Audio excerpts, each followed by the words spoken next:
Record. So here we are with Mr. Shel Holtz. So you are one of our stars today. I'm pleased to be here. Yes, and of course I don't know you personally, but I've heard a lot of you and read you, etc. So you are a specialist of communication, and today you were here. I couldn't attend the conference, but some friends told me that you told about transparency. That's correct. So can you just first give us a kind of overview of what you said today, a kind of, A capsule. Yeah. Sure. Organizations are under a microscope to a degree that they have never been before, largely because of social media and the amount of information that is published on the web and information that is shared between and among people on the web. So it's in their own interest to disclose more, to start from a position that we are an open organization, we share our information, and then selectively choose what information, what resources they shouldn't share because of legal constraints and regulatory constraints and competitive issues. But this is not the way organizations have worked up until now. They start from the view that everything is secret and we're going to pick and choose what we will disclose. Things are going to be disclosed for you most of the time, and it's in your own interest to be upfront about it. And the underlying rationale for this is that you want to provide access for your stakeholders to the information that they need to be able to make an informed decision, whether the stakeholder is an investor who is looking for information to help them decide whether to invest in your organization, a potential employee, should they come work for you, a potential strategic partner, should they do a deal with you, the media, should we trust you? Whoever the stakeholder is, they need access to the information already available, made available proactively by the organization. Okay, so that's theory, but practically, how does it work nowadays? Do companies follow you? Do you have some good stories of real example that show that it really works? Oh, sure. There are a lot of examples of organizations. Many companies have awakened to the fact that it's in their interest to be transparent. Of course, there are still plenty of organizations that just can't imagine that we are going to make this information available. And I need to clarify, a lot of organizations think that transparency means full disclosure of everything. Obviously, there are things that you can't. So it's not full disclosure. But an example that I gave during my talk is the CEO of a hospital in Boston. His name is Paul Levy. And he has a blog called Running a Hospital, and on his blog he publishes every memo that goes to employees based on the view that it's probably going to get out anyway. I showed a quote from Brian Dunn, who is the CEO of Best Buy, saying there's no such thing as an internal voice and an external voice. I don't tell my employees anything I wouldn't expect to see published on the front page of a newspaper. But Paul Levy with Beth Israel Deaconess Medical Center, he discloses clinical outcomes for the hospital. So he'll talk about the rates of death, for example, in different departments. And this motivates the departments, not that they wouldn't want to improve anyway, but they're aware that the public is scrutinizing how much improvement they're making in treating patients year to year. So these are disclosed. These are things that hospitals never disclose. Not that they are constrained from it. There's no legal reason not to make this information available. Paul feels that this is information that should be available to the public. What is the main interest of companies and organizations to make such information transparent and public? Do they have an interest for that, or is it just a question of being moral or something like that? Well, I think it's a question of the degree to which this information is going to be exposed later against their will. People are going to be talking about you. People are going to be exposing what you do. I shared one story about a company that was soliciting people to write positive reviews about their products and paying them for it. And they thought that this was all being done very quiet and they could never get caught. But they did on an obscure blog. But once it was on that blog, it was read by Consumerist, which is a very popular blog, and it led to the CEO having to write an apology on the home page.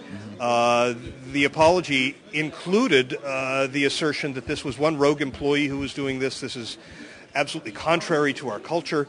That's when former employees started posting messages all over saying, no, this is exactly the culture. We were all expected to do this.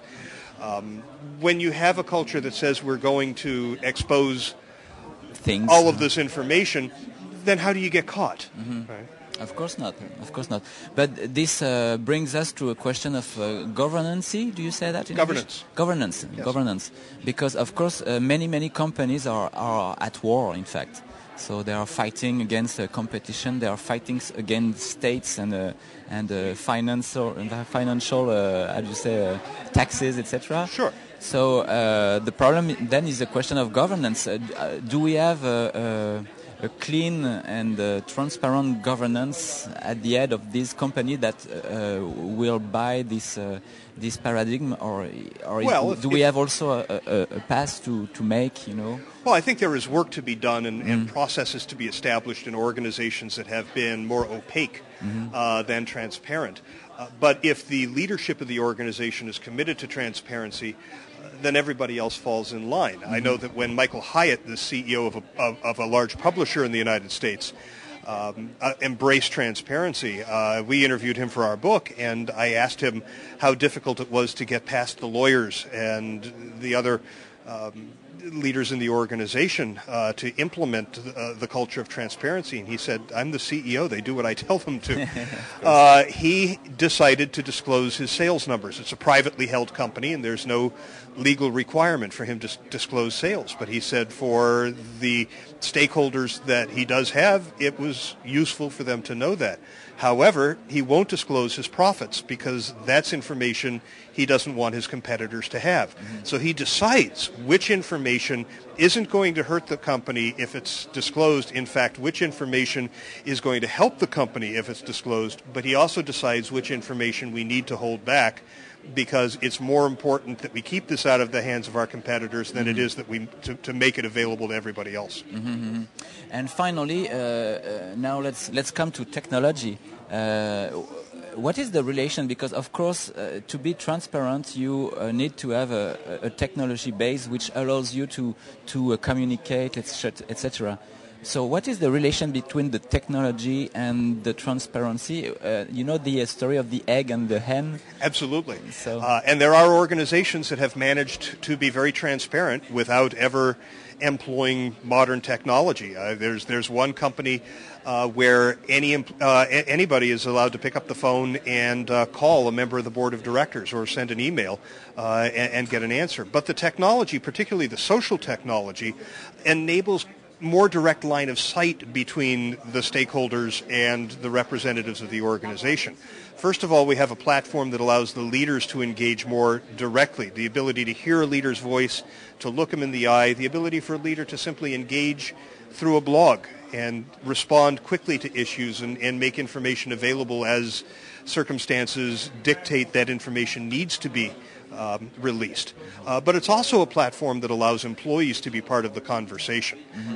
The days of restricting your employees from talking to the press and instructing them to contact media relations if they're reached by the press, those days are over. Because who's the press today? It's anybody who reports what you said on their blog or on their Facebook page.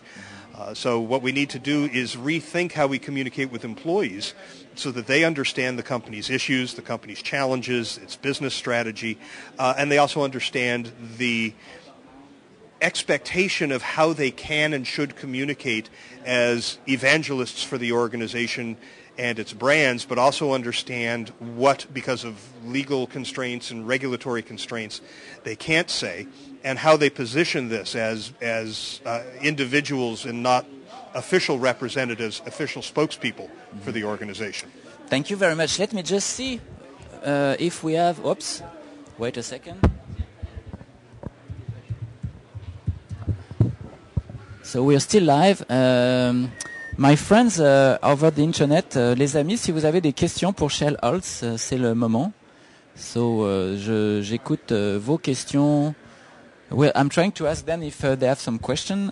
We have about 15, 7. So we have 22 people viewing, and we are recording also. So terrific. No question for now? And my apologies for not speaking in French. No, but that's fine. We are in a bilingual country, and you are kind enough to come visit us, so you're welcome. So thank you very much. It was really interesting. We could chat very long, but I know that you're busy, and we have a full day of people to meet. So thank you very much Thank you. for being there. Bye-bye.